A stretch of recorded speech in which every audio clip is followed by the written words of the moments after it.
ذوالنون مصری کی؟ ذوالنون مصری یک جای میرفت که یک گژدم منتظر در لب دریا نشسته است. گژدم قورباغه آمد و بالا آمد، بالا خود به گژدم نزدیک میکنه. قورباغه مخلوق کیست؟ الله فرمان داده که یک بنده شرابی اونجا خواب است، مار نیش میزنه. گژدم ببرده اونجا که گژدم مار نیش بزنه. بنده مار میخواه مار نیش بزنه. خداوند میگه سر قورباغه آمد سر نزدیک گژدم سر قورباغه نشست، خیز کرد طرف دریا. ذوالنون خدا به قایقی که نزدیک بود خدا انداخت تیز رسه که رمز چی است.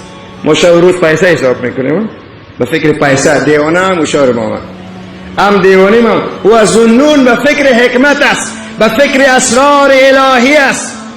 در اینترنت خواندین کسی که زیاد پیسه حساب کنه سخت مریض میشه؟ دکترای روز ثابت کرد بگوین استغفرالله.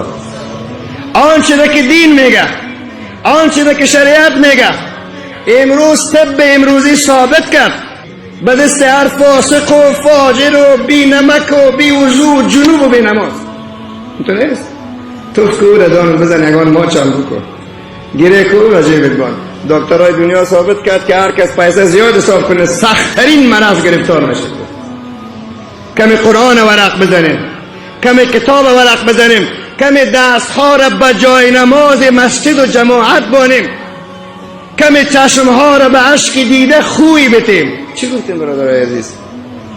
ذوالنون من گفت ذوالنون مبارک و طرف رفت که گژدم تیز میدوه خود چندار خداوند است دیگه، چندار الهی است، فرمان است. میدوه تو تیز میدوه ذوالنون ایران که گژدم تیز نمیدوه.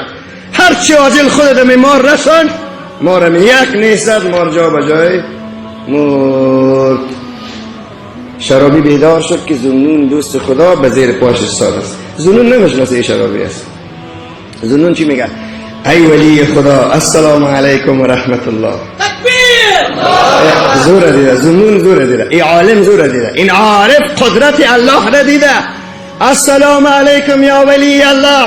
شرابی چی میگه؟ قربان مرا دوست خدا نگوین، من یک فاسد آدم است.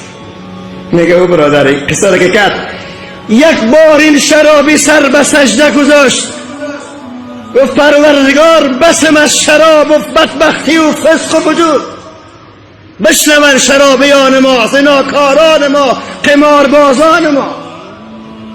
هیچتون کم نمیشه که دستشانو بگیرین. دفتن شما دوزخی نمیشن دست یک قمارباز اگر گرفتین.